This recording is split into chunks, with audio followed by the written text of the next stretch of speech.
Assalamualaikum warahmatullahi wabarakatuh. Izinkan saya untuk memperkenalkan diri. Nama saya adalah Rahardi Zaransyah Wiryanata. Saya di sini ingin menjelaskan materi tentang memahami jenis-jenis karya tulis.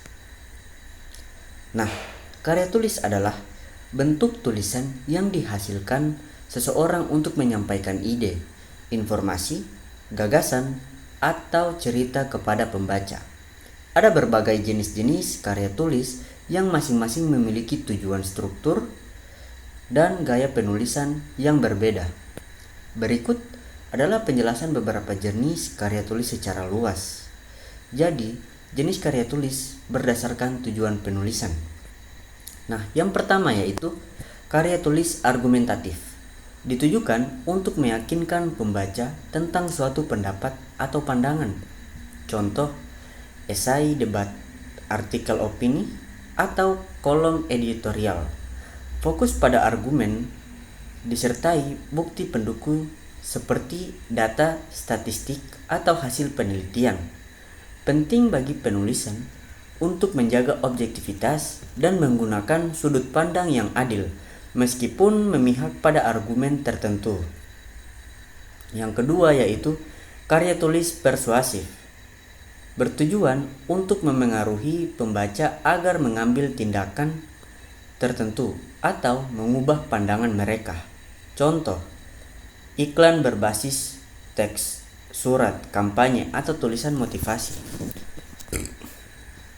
Elemen penting dalam karya ini adalah daya tarik emosional atau pathos dan kepercayaan kepada penulis atau ethos. Nah, yang ketiga yaitu karya tulis informatif. Dirancang untuk memberikan pengetahuan atau informasi yang bermanfaat. Contoh, manual pengguna buku, panduan, dan brosur pendidikan. Gaya penulisan biasanya langsung dengan menggunakan poin-poin atau struktur yang rapi agar mudah dipahami. Karya tulis deskriptif fokus pada penggambaran mendetail tentang objek, tempat, atau peristiwa. Contoh, tulisan perjalanan atau travel writing, deskripsi pemandangan alam, atau cerita tentang suatu momen tertentu. Karya ini cenderung menggugah imajinasi pembaca melalui penggunaan bahasa figuratif dan sensorik. Yang keempat yaitu jenis karya tulis berdasarkan format atau media. Karya tulis digital disesuaikan dengan platform daring seperti blog, artikel, media sosial, atau e-book. Penulis perlu memperhatikan aspek SEO, Search Engine Optimization, agar tulisan dapat menjangkau lebih baik banyak pembaca. Format ini sering mengintegrasikan elemen visual seperti gambar dan video untuk memperkuat pesan yang disampaikan. Yang kelima yaitu karya tulis cetak. Biasanya ditemukan dalam bentuk buku, majalah, atau jurnal. Fokusnya lebih pada ketahanan karya sebagai sumber referensi jangka panjang. Contoh, buku akademik, novel, atau antologi puisi. Karya tulis multimodal menggabungkan teks dengan elemen audio, visual, atau interaktif. Contohnya yaitu artikel interaktif, podcast dengan skrip terstruktur, atau buku elektronik yang memiliki animasi. Jenis karya tulis berdasarkan tingkat formalitas. Karya tulis formal digunakan dalam konteks resmi seperti akademik, bisnis, atau pemerintah. Contoh, surat resmi, laporan perusahaan, atau jurnal akademik, menekankan struktur yang jelas, bahasa yang baku, dan penyampaian informasi yang lugas. Karya tulis non-formal biasanya lebih santai dan cenderung menggunakan bahasa sehari-hari. Contohnya yaitu catatan harian, fanfiction, atau tulisan untuk forum. Lebih fleksibel dan sering kali merefleksikan kepribadian atau emosi penulis. Jenis karya tulis berdasarkan audiens.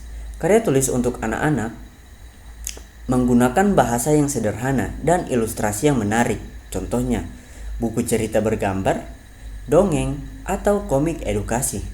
Biasanya mengandung pesan moral yang mudah dipahami.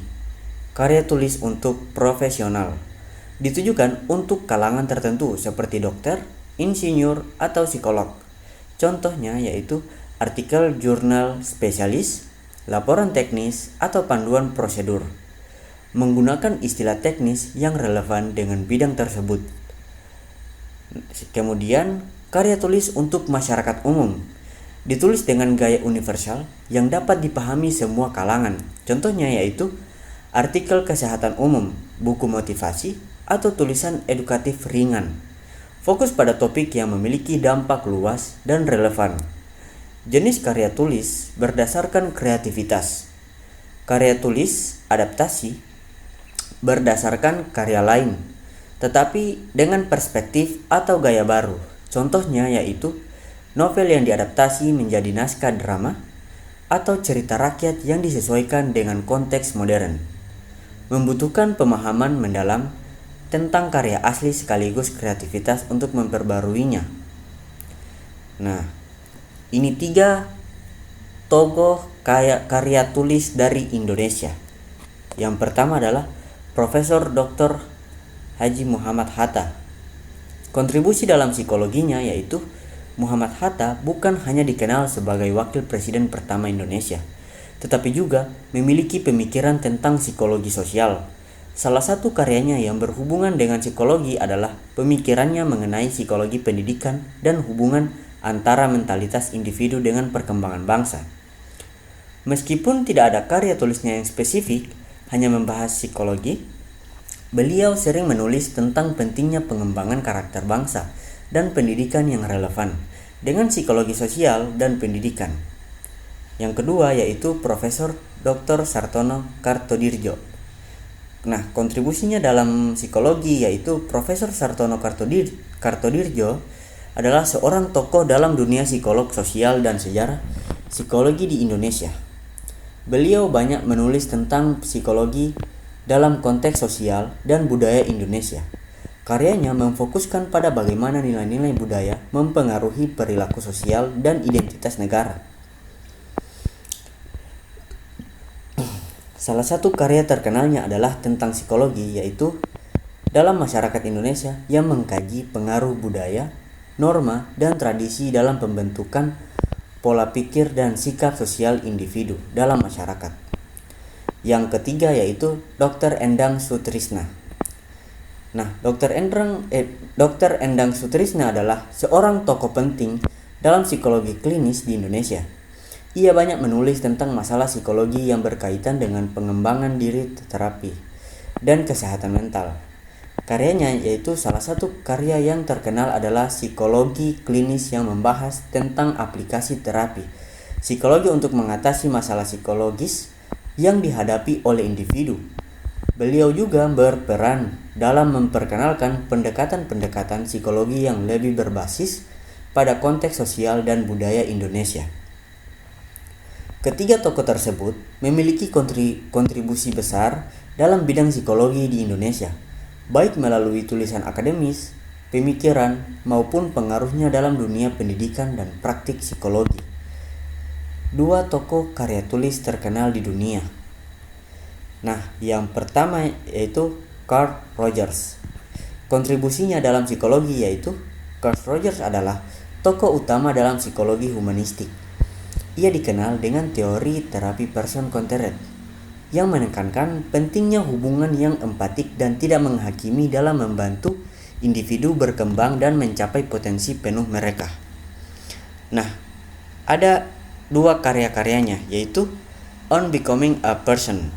Itu dirilis pada tahun 1961 dan A Way of Being dirilis pada tahun 1980. Nah, pengaruhnya yaitu karya-karyanya mengubah cara terapi dilakukan dengan memberi perhatian lebih pada pengalaman subjektif klien dan pentingnya perasaan diterima tanpa syarat. Yang kedua yaitu B.F. Skinner. Kontribusinya dalam psikologi yaitu B.F. Skinner adalah tokoh utama dalam psikologi behavioristik Ia dikenal dengan teori behaviorisme yang berfokus pada bagaimana perilaku dipengaruhi oleh konsekuensi seperti penguatan dan hukuman Skinner. Skinner mengembangkan konsep reinforcement yang mengubah pemahaman tentang belajar dan perilaku. Jadi karya-karyanya ada 3, yaitu The Behavior of Organisms, itu dirilis pada tahun 1938. Walden 2 itu dirilis pada tahun 1948, dan Beyond Freedom and Dignity itu dirilis pada tahun 1971. Pengaruhnya yaitu Skinner berkontribusi pada pendidikan dan terapi dengan mengembangkan teknik-teknik berbasis penguatan untuk mengubah perilaku yang diterapkan dalam berbagai konteks, mulai dari pendidikan hingga pengobatan. Kedua tokoh ini memiliki kontribusi besar dalam dunia psikologi melalui teori-teori yang mereka kembangkan dan karya-karya tulis mereka yang mendalam. Untuk kamu yang bercita-cita menjadi penulis, mulailah menulis sekarang. Baca banyak buku, kemudian temukan suara dan gaya kamu sendiri. Nah, jangan takut pada kritik, tetap fokus dan disiplin. Jangan ragu untuk mencoba berbagai genre. Tetap sabar dan terus belajar. Sekian penjelasan yang saya berikan untuk kalian, dan terima kasih yang sudah menyempatkan waktu yang menonton video ini. Saya Rahardi Zaransah Wiryanata. Sampai ketemu lagi di next video. See you guys.